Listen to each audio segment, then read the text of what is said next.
হে everyone, সবাই কেমন আছো? তোমাদের সাথে আমি গতকালের একটা ব্লগ শেয়ার করছি।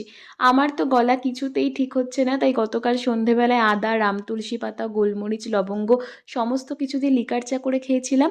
আর তারপর মামুনি করছিল চানা মশলা আর আমি করছিলাম আলু ভাজা, যেহেতু আমার মা বাবার এই বাড়িতে আসার কথা ছিল। তো দেখো, মা বাবা কিন্তু চলে এসেছিলো আর এখানে সবাই গল্প করছিল। আর গীতামা মানে আমার দিদি শাশুড়ি এসেছিলো, যেহেতু মা বাবার সাথে দেখা করবে, গল্প করবে তাই। আর গীতামা কিন্তু আমার মায়ের জন্য খুব সুন্দর একটা শাড়ি এনেছিল।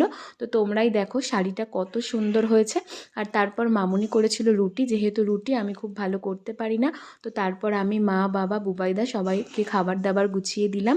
আর তারপর মা, বাবা, বুবাইদা সবাই খেয়ে দিয়ে বাড়ি যাওয়ার জন্য বেরিয়ে পড়েছিল। আর মা বাবা বেরিয়ে গেলেই তারপর আমরাও ডিনার করে নিয়েছিলাম। আর আমি আর যিশু কার্টুন দেখতে দেখতে খাচ্ছিলাম। তো যাই হোক, তোমরা কিন্তু অবশ্যই জানিও ব্লগটা কেমন লাগলো। দেখা হচ্ছে নেক্সট ভিডিওতে। বাই।